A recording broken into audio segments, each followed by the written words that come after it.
rol juega Dios en medio del caos? Si Dios existe, ¿por qué no evita el caos en medio de nosotros? ¿Acaso es Dios responsable de la condición en la que nos encontramos hoy en día? Hoy, en Respuestas, ¿dónde está Dios en medio del caos?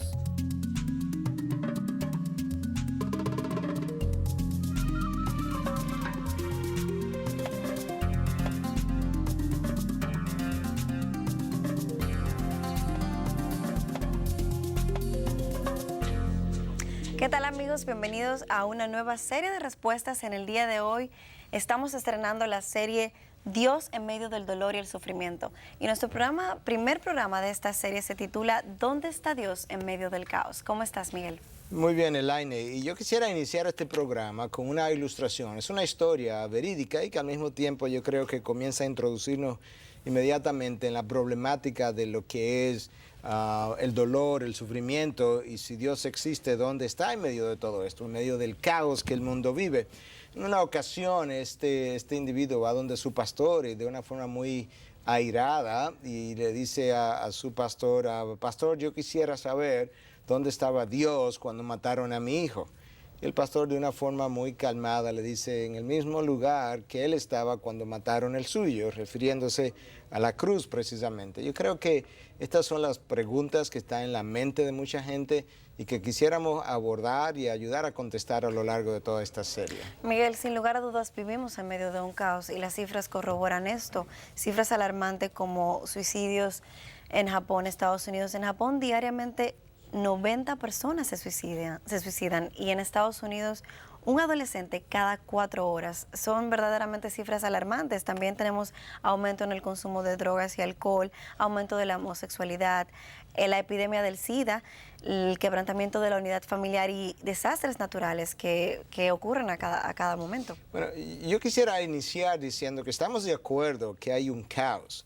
Pero el hecho de que exista un caos no niega la realidad de Dios. Déjame, para afirmar el hecho de que estamos en medio de un caos, déjame usar voces internacionales muy reconocidas. Elliot Janeway fue un economista muy famoso que apenas murió en los años 90.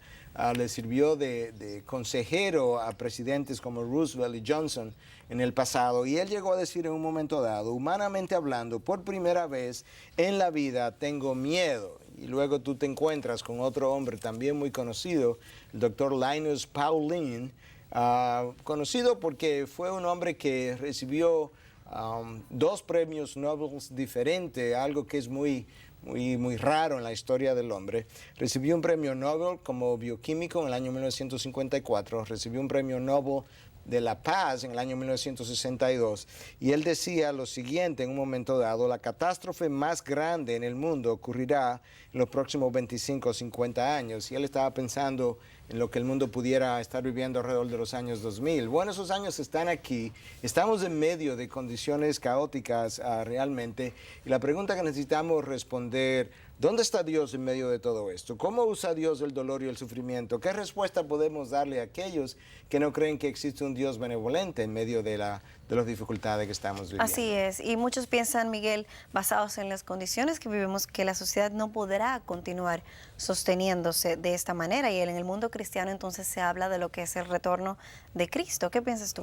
Bueno, yo creo que ciertamente nosotros estamos viviendo condiciones que se asemejan mucho a lo que la Biblia describe antes de los tiempos inmediatamente antes del segundo retorno de Cristo, y de eso pudiéramos hablar en otra ocasión y hacer todo un programa, más de un programa. Pero déjame continuar con el análisis social para seguir afirmando que estamos en medio de grandes dificultades y que no solamente nosotros los cristianos estamos de acuerdo con que eso está ocurriendo.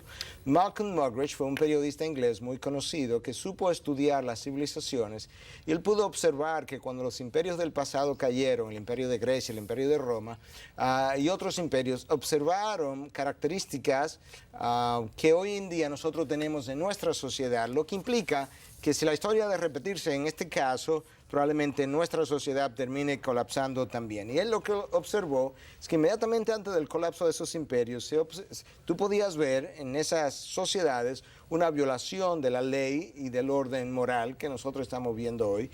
Número 2, un aumento del erotismo, había un aumento desmedido con relación a lo que es el mundo de la sensualidad. Número 3, un aumento de la diversión y de la recreación. Número 4, que los gobiernos se vieron forzados a establecer una estructura cada vez más compleja para cobrar impuestos y de la administración pública. Y número 5, un aumento del aburrimiento, donde la gente ni siquiera estaba aburrida consigo mismo, ni siquiera sabía qué hacer con ellos mismos. Nosotros estamos ahí como sociedad. Eso te iba a decir, que tú mencionas esto, pero pareciera como que estás hablando de la actualidad. Exactamente. Yo creo que estamos en los albores de un colapso social, como colapsaron estos imperios, y por eso quise traer esas condiciones. Hay otros, Miguel, que piensan que la historia es circular, es decir, lo que vivimos hoy ya se vivió en el pasado y esto seguirá repitiéndose. ¿Piensas tú eso? No, la historia no es circular. La historia da la impresión de ser repetitiva. La historia es lineal. Dios la comenzó en un punto y Dios la va a terminar en un punto y estamos marchando a Dios orquestando todos los eventos en esa dirección. Pero el hombre tiene una condición pecadora, tiene una naturaleza pecadora que lo hace repetir sus errores, sus conductas, sus acciones, pero más cerca del punto final de la historia. Entonces, cuando el hombre repite esas conductas, da la impresión de que él está viviendo una historia circular. Déjame decirte, ¿qué pasó de una forma ya más elaborada? ¿Qué pasó con los imperios del pasado cuando colapsaron? Yo creo que quizás sería bueno que comenzáramos, aunque eso nos pudiera llevar un tiempo, a esbozar un poco mejor cuáles fueron las condiciones sociales del imperio de Grecia, del imperio de Roma, los grandes imperios anteriores, cuando colapsaron. Yo creo que necesitamos tiempo para desarrollar eso y quisiera que le dedicáramos tiempo en el programa, por lo menos inicialmente, a hacer esa descripción. Háblame un poco de esas señales y cómo podemos compararlas con el día de hoy. Bueno, las sociedades comenzaron a experimentar un deterioro y lo primero que se puede hablar, de lo que podemos hablar es que las condiciones o el valor por el desarrollo moral y espiritual de los individuos perdió fuerza, perdió valor y por tanto entonces comenzaron a proliferar los valores materiales en medio de esa sociedad. En segundo lugar, hubo un cambio de los valores morales hasta el punto que las mujeres entonces comenzaron a ser descuidadas y junto con eso se comenzó a ver un aumento de la promiscuidad, un aumento de lo que fue la homosexualidad y también incluso pensando en las mujeres, de nuevo, podías ver en esas sociedades, o se puede ver en esas sociedades cuando se estudian, que hubo una disminución de la importancia de lo que era el rol de la mujer en su hogar, en el desarrollo de la familia, una disminución de la maternidad y hubo un aumento de lo que fue o de lo que es conocido como el divorcio fácil. Todo eso como parte de una sociedad que había ido perdiendo sus valores en aquellas cosas que le habían dado cierta estabilidad y sustento en años anteriores, como estamos nosotros hoy. Así es, me has hablado cómo en ese momento del pasado mujeres y hombres se comportaron, pero ¿qué hay de los niños? ¿Qué pasó con los niños en ese tiempo? Bueno, lamentablemente los niños sufrieron enormemente y se vio en esa sociedad lo que vemos hoy. Había una disminución del cariño por los niños, pero junto con eso los niños con frecuencia eran encontrados abandonados porque no eran deseados, un aumento de los abortos también, de la misma forma. Entonces estos niños en ocasiones eran abusados, ya sea en la labor física, pero también sexualmente. Estos niños fueron abusados de múltiples maneras. Había una especie de anarquía en el hogar, eso es lo que nosotros pudiéramos decir. Y todo esto como consecuencia del aumento del egoísmo del hombre. Cuando tú lees esto y tú lees nuestros periódicos hoy, tú crees, como tú decías hace un momento, que estamos leyendo algo contemporáneo y no, estamos leyendo algo de la historia del pasado. Así es, escuchándote hablar acerca de la historia, pienso en la famosa frase de George Santayana que dice que el que no conoce o que el que olvida la historia está condenado a repetirla de nuevo. Así es. Y mira esta otra frase de Friedrich Hegel: lo que la experiencia y la historia nos enseña es que ni la gente ni los gobiernos aprenden nada de la historia ni han actuado sobre principios deducidos de la historia. Sí, eso es exactamente. Mucha gente ha dicho cosas similares. Churchill lo dijo exactamente igual. Lo que hemos aprendido de la historia es que el hombre no aprende de la historia. Y es por eso que parece circular, pero no lo es. Es solamente las acciones repetitivas del pecado del hombre que nos dan esa impresión. Pero Miguel, toda esta problemática es lo que lleva entonces a la gente a pensar de que ante tanto mal, tanto caos, no debe existir un Dios entonces. Bueno, yo creo que mira cuál es el problema. Tú no puedes mirar el mal en la sociedad y concluir que no existe un Dios simplemente porque el mal existe. Tú pudieras ver eso de dos maneras. La primera es, ¿y qué si ese Dios es malo? Quizás esa es la explicación del mal, que tenemos un Dios que es malo. Aunque esa no es la explicación, Claro que no. pero no niega la existencia de Dios. Número dos, vamos a verlo desde otro ángulo. Es como que yo llegue a una sociedad, me encuentre con una gran cantidad de enfermos y concluye que aquí no hay aquí no hay médicos. No, oye, no, eso no es lógico, esa conclusión no es lógica.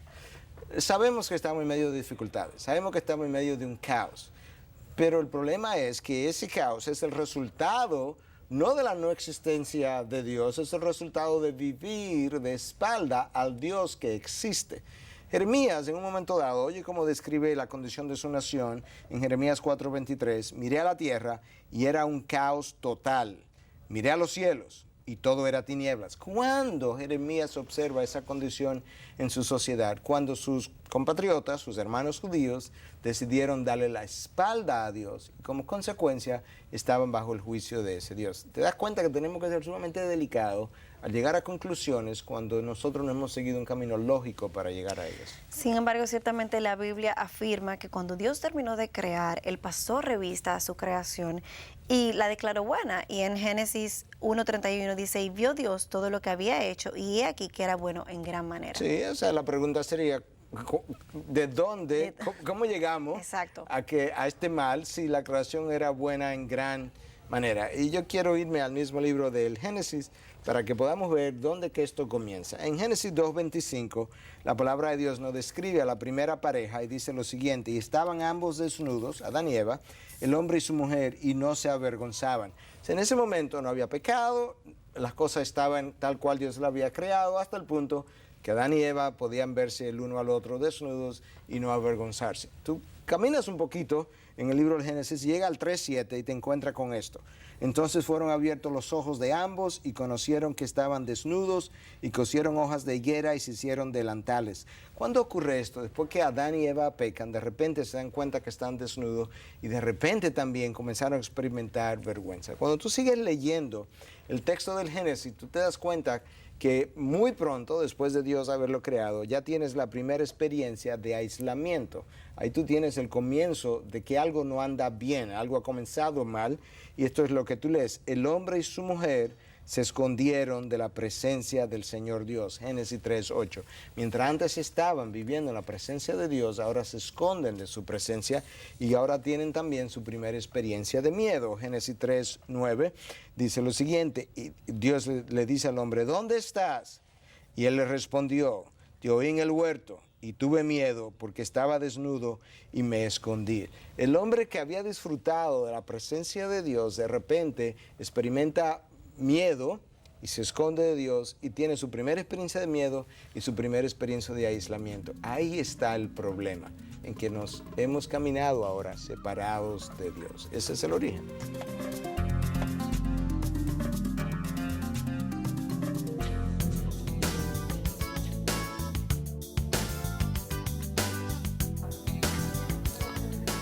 El pecado es como una enfermedad mortal que padecemos todos los hombres. Es una enfermedad que está ahí, aunque la veamos o no la sintamos, siempre está latente. A esta naturaleza enferma de todos los seres humanos hay un término que la define perfecto: depravación total. Entonces, ¿qué quiere decir esto? Que los seres humanos no dejamos de pecar, que siempre vamos a estar pecando. Sí. Romanos 14:23 dice, todo lo que no proviene de fe es pecado. Así que tú ni siquiera necesitas la depravación total, te basta solo con la incredulidad para decir que todo lo que una persona no creyente hace es pecado.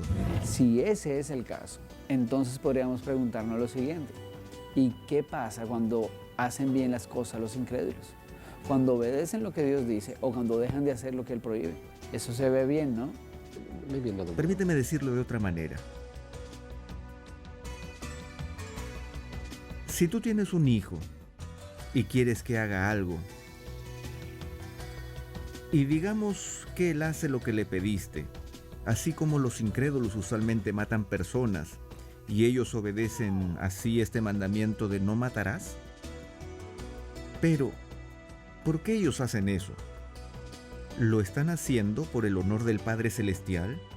¿Está siendo Dios magnificado en lo que ellos están haciendo?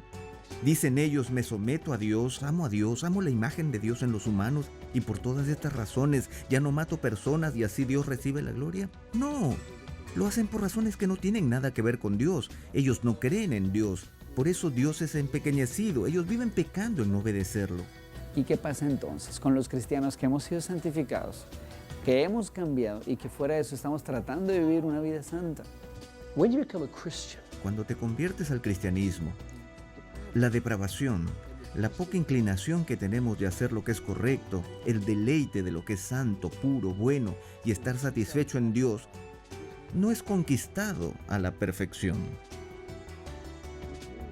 Esto significa que al menos para mí, y pienso que Pablo lo dice en Filipenses 3:12, no que lo haya alcanzado ya, ni que me considere perfecto, pero prosigo a la meta por lo cual fui también nacido por Cristo.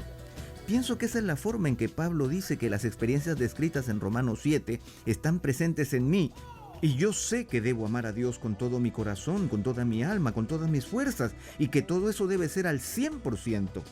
¿He llegado yo a hacer una sola obra, la cual yo pueda decir honestamente que fue motivada por un amor total a Dios? ¿Amor total que yo no haya sido motivado por lo menos por un deseo pecaminoso? Yo dudo que alguna vez haya predicado un sermón en esa situación. Estoy seguro que nunca lo he estado. Y en todo este proceso de rehabilitación, ¿hay alguna esperanza?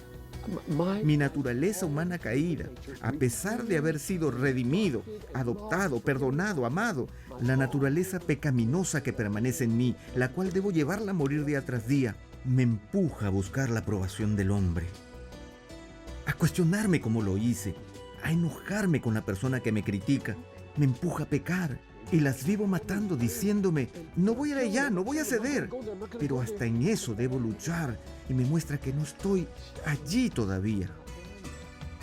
Así que pienso que nosotros siempre pecamos y que debemos paralizarnos ante esta realidad y entender que solo en la cruz debemos glorificarnos y decir, sé que soy pecador, pero ante tus ojos perfecto soy. Gracias a Dios por la cruz, bendita medicina para nuestra enfermedad mortal. Gracias Jesús por tu cruz, bendita sea tu cruz. Hasta la próxima, en Paralelo.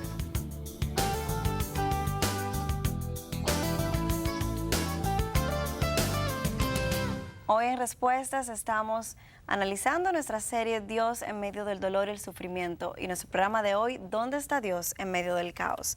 Miguel, es muy conocido que después de esta experiencia que comentabas de Adán y Eva, Adán termina culpando a Dios por la mujer que él le dio y él textualmente dice, la mujer que tú me diste es la que él le ha hecho caer, y Eva culpa entonces a la serpiente.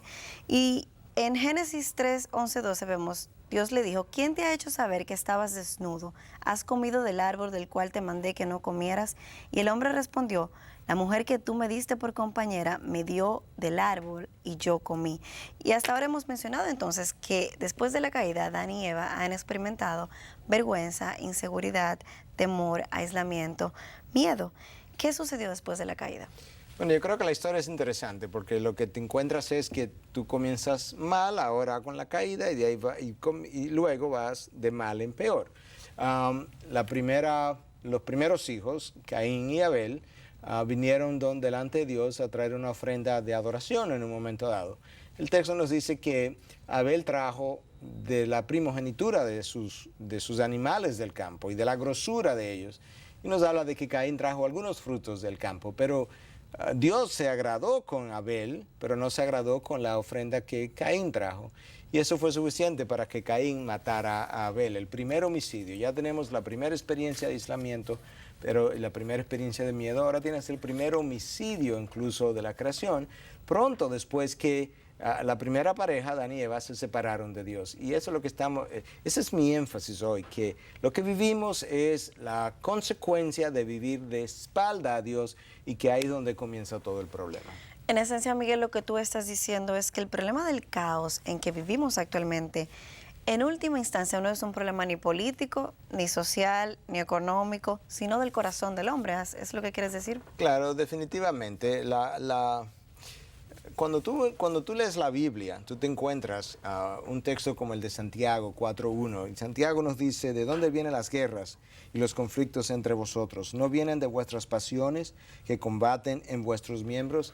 Eso es exactamente lo que Chesterton recogió en un momento dado, cuando un editorial de uno de los periódicos de Inglaterra tenía un artículo acerca de, o un editorialista escribió un artículo acerca de qué es lo que está mal con el mundo.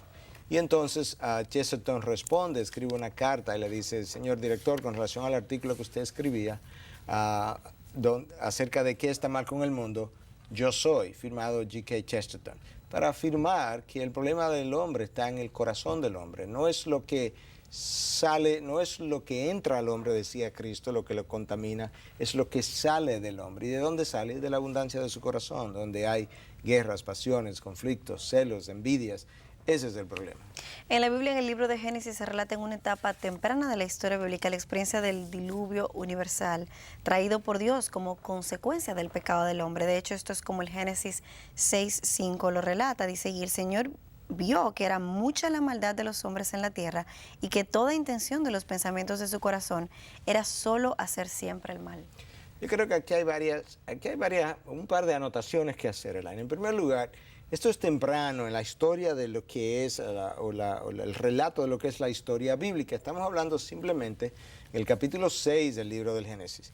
Pero el texto que tú acabas de leer tiene 4 palabras que yo creo que son claves cuando habla de mucha, toda, solo, siempre. Déjame leerlo de nuevo porque quiero leerlo con el énfasis en esas palabras. Génesis 6:5.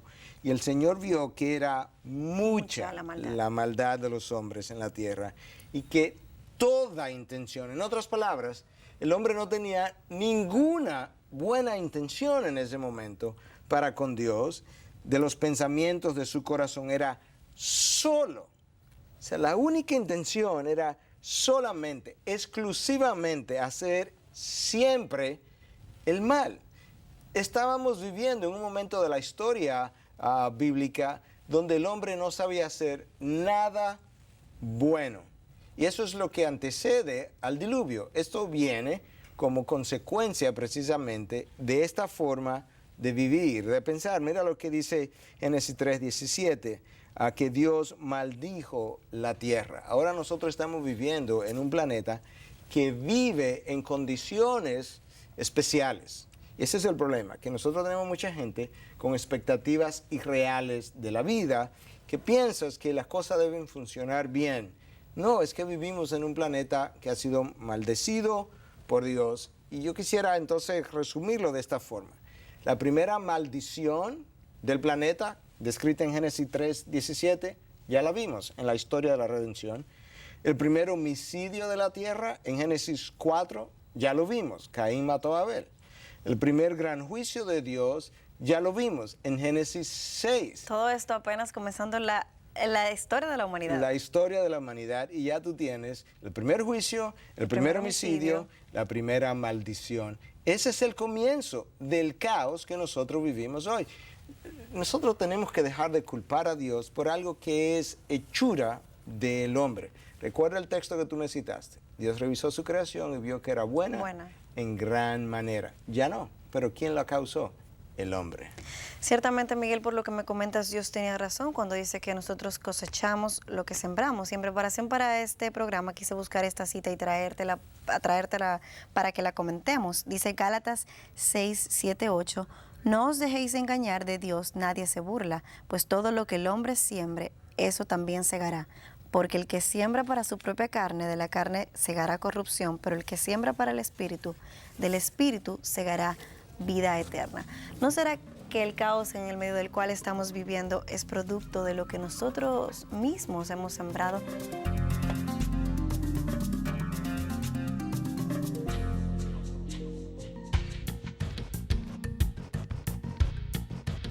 En nuestro segmento de Así Dicen, estamos tratando el tema de la ley de la siembra y la cosecha. Y el apóstol Pablo en Gálatas 6, del 7 al 8, nos dice: no os engañéis, Dios no puede ser burlado, pues todo lo que el hombre sembrare, eso también segará. Porque el que siembra para su carne, de la carne segará corrupción, mas el que siembra para el Espíritu, del Espíritu segará vida eterna. ¿Qué quiso decirnos Dios en este verso? Hoy tenemos como invitado al pastor Otoniel Sánchez de la Iglesia Bautista Osama. Pastor, bienvenido. ¿Este verso se aplica en cada una de las etapas de nuestra vida? ¿Funciona exactamente en todo tiempo? ¿En qué términos se aplica? Bueno, sí, esto es una ley de la vida. Una ley que la podemos ver en la propia naturaleza. Si sembramos mango, vamos a cosechar mango. Y así en cualquier fruto que nosotros cosechemos. Realmente la Biblia plantea que nuestras acciones siempre van a traer consecuencias. Y eso no solamente se confirma por lo que nos dice Gálatas capítulo 6, versículo 7, sino que también lo encontramos en el Antiguo Testamento, en Job 4:8 también nos dice lo mismo, en Oseas 6:7 también plantea lo mismo. Realmente es una advertencia seria sobre nuestras acciones. Todo lo que nosotros hacemos obviamente va a traer una consecuencia. ¿Qué pasa si nos arrepentimos y aceptamos al Señor? ¿Todavía permanecen las consecuencias de nuestro pecado? Si Dios nos perdona, ¿no debería Él remover las consecuencias? Bueno, hay una consecuencia obviamente que ha sido removida y es la consecuencia de la muerte eterna. La palabra de Dios dice en 2 Corintios capítulo 5, versículo 17, si alguno está en Cristo, nueva criatura es. Las cosas viejas pasaron y aquí todas son hechas nuevas. Esas consecuencias han sido borradas de ir al infierno, de tener muerte eterna, pero obviamente hay circunstancias donde nosotros, por nuestro pecado, probablemente vamos a acarrear consecuencias. Por ejemplo, si una persona no solamente viola la ley de Dios, sino también viola la ley de los hombres, es probable que vaya a traer consecuencias aquí terrenales. En nuestras visitas a las cárceles vemos personas que se han convertido, pero están pagando una consecuencia por haber violado también la ley de los hombres. ¿Tiene el creyente la esperanza de poder evitar acarrear las consecuencias de sus malas acciones?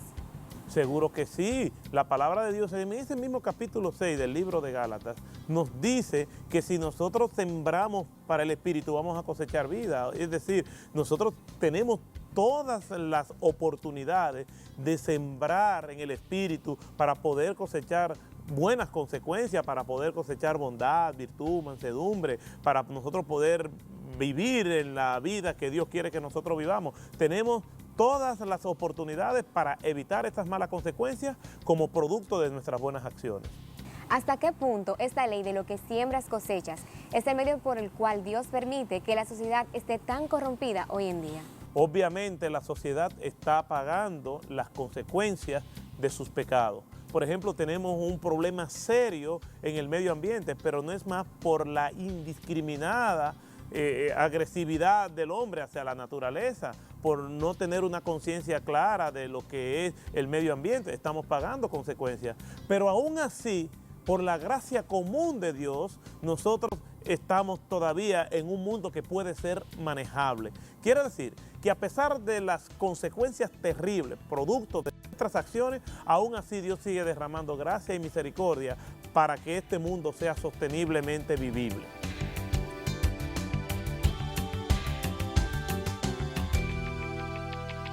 Miguel, hace un momento concluíamos acerca de que uno efectivamente está cosechando lo que ha sembrado.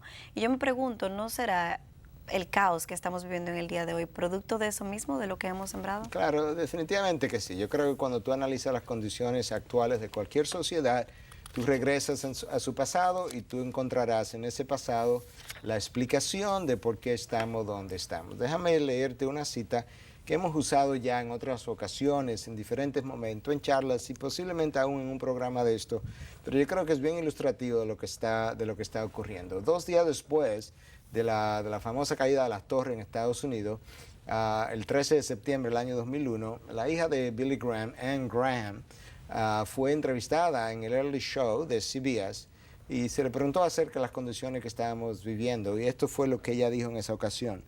Creo que todo comenzó cuando Madeleine O'Hair, esa es la persona que fundó la organización de americanos ateístas, cuando Madeleine O'Hair creó todo un revuelo que llevó a la Suprema Corte de Justicia a suprimir la oración en las escuelas.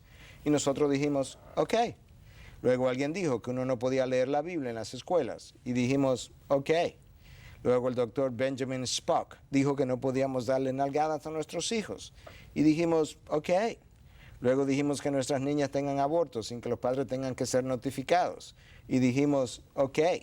Más adelante, un cuerpo de educadores dijo que los adolescentes estarían fornicando de cualquier manera, por tanto es mejor darles condones. Y dijimos, ok. Más tarde, algunos oficiales del gobierno dijeron que no importaba lo que uno hiciera en privado, siempre y cuando uno hiciera su trabajo. Y los norteamericanos dijeron que estaban de acuerdo con que lo que tú haces en privado no importa aún si es el presidente, siempre y cuando yo tenga un trabajo y que la economía ande bien. Luego otros imprimieron revistas con mujeres desnudas y dijimos, ok. Más adelante aparecieron niños desnudos en revistas y dijimos, cada cual tiene el derecho a la libre expresión.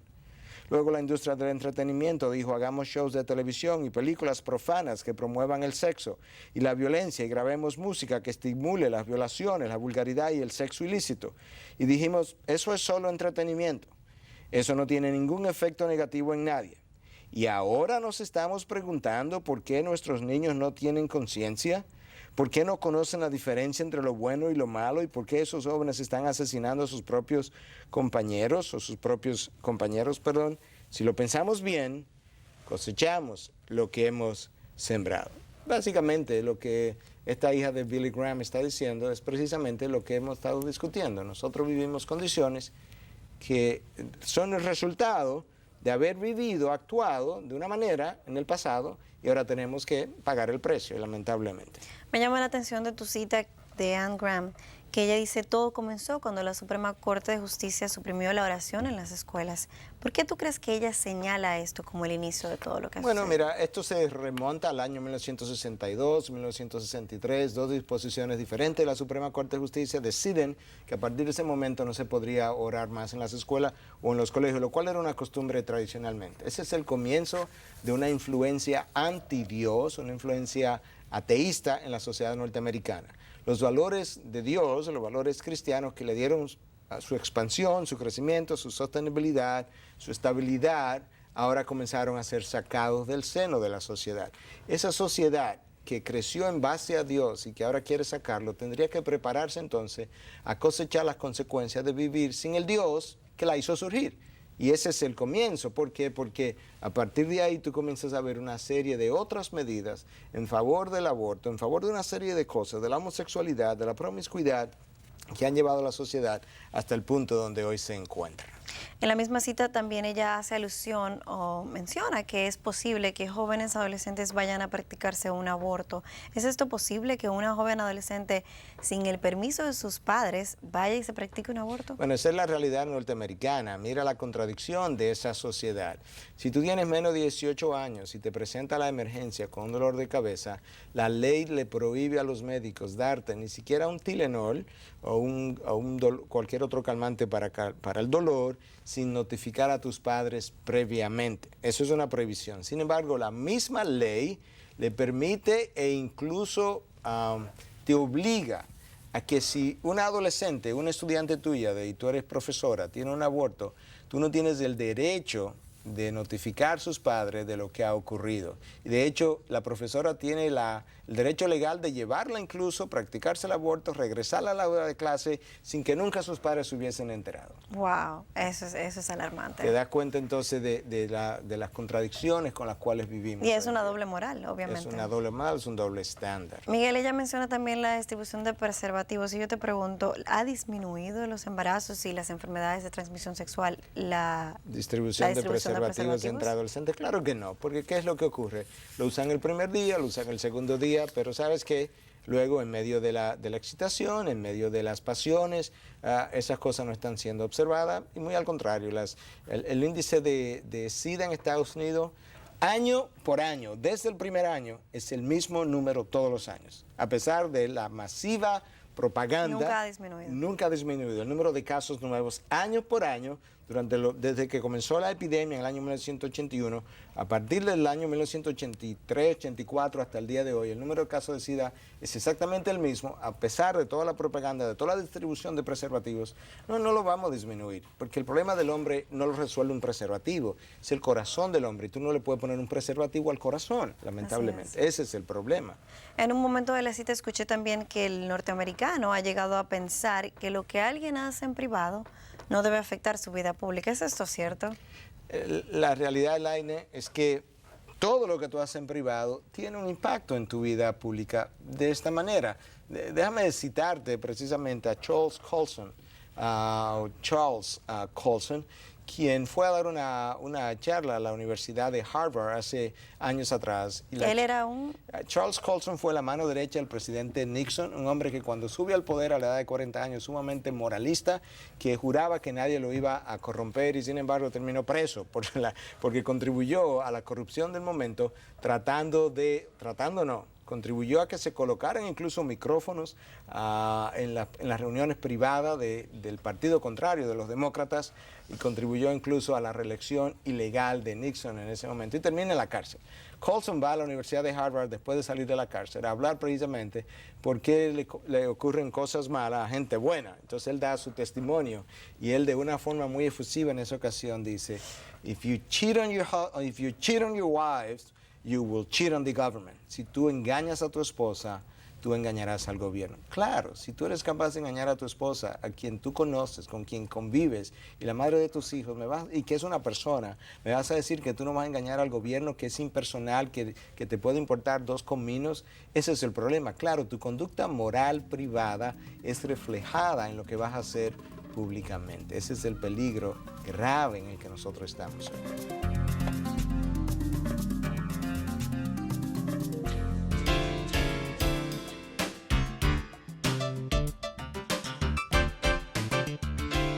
Hemos comenzado una nueva serie, en esta ocasión con el título de Dios en medio del dolor y el sufrimiento.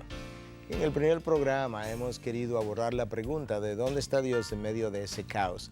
Y una de las cosas que queremos hacer al recomendar libros ahora es ayudarle a usted a entender por medio de literatura cristiana dónde comenzó todo. Y eso tiene que ver con la caída del hombre, tiene que ver con la entrada del pecado al mundo. Y es por eso que en esta ocasión queremos recomendar una obra que lamentablemente de nuevo no la tenemos en español. The Christian View of Man, o cuál es la visión cristiana, la idea cristiana del hombre, cuál es esa perspectiva. Y en este libro de Christian o de Gresham Machen, The Christian View of Man, usted va a encontrar respuesta a la pregunta de si Dios creó al hombre. Si Dios lo creó, ¿cómo lo creó? ¿Qué implica el haber sido creado a imagen de Dios? ¿Cuáles fueron las consecuencias de la caída del hombre? ¿En qué consistió la caída del hombre? ¿Está el hombre perdido en su pecado? ¿De qué manera puede ser el hombre redimido? Y esta edición o este libro le va a ayudar a entender todas aquellas cosas que tienen que ver con lo que llamamos en teología antropología, el estudio del hombre. En este caso, el estudio de su creación, el estudio de su caída, el estudio de sus consecuencias. Porque al fin de cuentas, ese es el origen del caos en el que nosotros nos encontramos hoy. El segundo libro es un libro que sí está traducido al español y es un libro de doctrina cristiana del pastor ya fallecido, falleció hace unos 8 o 9 años, James Montgomery Boyce, un hombre que Dios usó grandemente hace unos años atrás. Precisamente la razón por la que queremos recomendar este libro de doctrina cristiana es la misma de la recomendación anterior, y es que entender el caos que nosotros tenemos hoy en el que vivimos requiere entender la creación del hombre, cómo Dios creó al hombre y encontró su creación buena en gran manera, cómo el hombre se separa de Dios, cuáles son las consecuencias que él comienza a sufrir. Cuando nosotros entendamos eso mejor, quizás tengamos menos preguntas entonces para Dios acerca del propósito del dolor y del sufrimiento. Yo creo que ambas obras le van a ayudar a entender de una manera bastante clara dónde comenzó todo y la razón o las razones de por qué estamos donde estamos.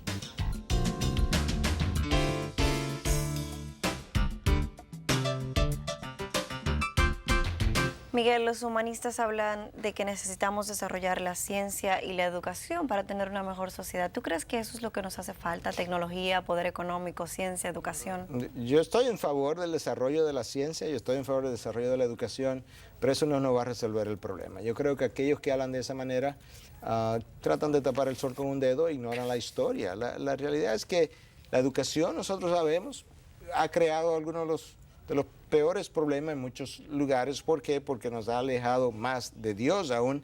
En la Alemania, ¿quiénes ejecutaron los 6 millones de... ¿Quiénes dieron su aprobación, mejor dicho, a la ejecución de 6 millones de judíos para el holocausto judío? Fue la élite más educada de Alemania.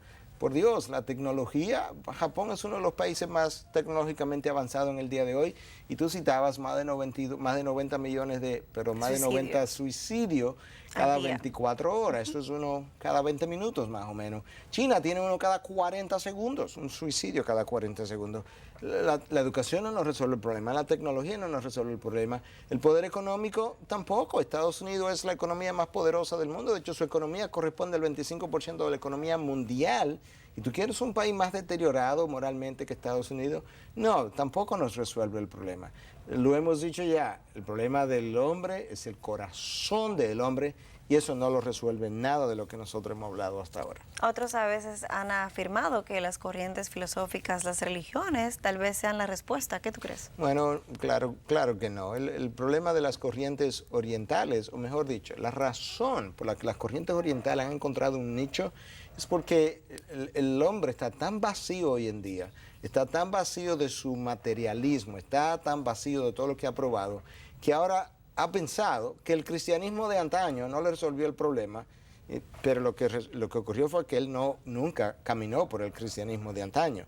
Le abrió la puerta entonces a nuevas corrientes, pensando que ahí encontraría la solución. Y tú tienes entonces países como la India, de donde vienen las corrientes orientales, con 200 a 300 millones de personas muriéndose del hambre, los índices de suicidio que te comenté en China. Y ahora tú me vas a decir que son las corrientes orientales que nos van a resolver el problema cuando ellos tienen más problemas que nosotros. No, claro que no. Miguel, si no son las corrientes filosóficas u orientales, y si no es la tecnología, si no es el poder económico, si no es la educación y la ciencia, ¿quién podrá salvarnos entonces? Yo me pregunto. Bueno, yo creo que, mira, la mejor manera de responder eso es con una cita. Yo creo que algunas de las citas son poderosas y esas citas entonces son usadas una y otra vez por mucha gente. Yo quisiera volver a usar esta cita de Malcolm Muggeridge, que dice lo siguiente: miramos hacia atrás en la historia y ¿qué es lo que vemos? Imperios levantándose y cayéndose, revoluciones y contrarrevoluciones, riquezas acumuladas y riquezas gastadas. Yo he mirado hacia atrás y he visto a mis propios compatriotas, los ingleses, que una vez dominaron la cuarta parte del mundo. Yo oí a un hombre anunciar al mundo que su reino duraría 1000 años, refiriéndose a Mussolini. Y dijo, yo oí a un payaso italiano decir que él iba a parar y a recomenzar el calendario con su ascenso al poder. He escuchado de uno en el Kremlin, de quien la élite intelectual decía que era más sabio que Salomón, más humano que Marco Aurelio y más iluminado que Ashoka. Yo he visto a América más rica y en términos de la maquinaria militar más poderosa que el resto del mundo, hasta el punto que si los americanos hubiesen querido, hubiesen podido destruir a un César o a un Alejandro Magno. Todo durante el tiempo de una sola vida, todo lo he visto en una sola vida, todo se ha ido con el viento. Hoy Inglaterra es una pequeña isla de Europa casi en la bancarrota. Hitler y Mussolini muertos, recordados solo en la infamia. Stalin hoy es un nombre prohibido en el país que dominó por 3 décadas. América amedrentada de no tener suficientes líquidos para mantener los motores prendidos y con una memoria dolorosa de una campaña dolorosa en Vietnam y los problemas del Watergate. Todo en una sola vida, todo en una sola vida, todo se ha ido a pique en una sola vida.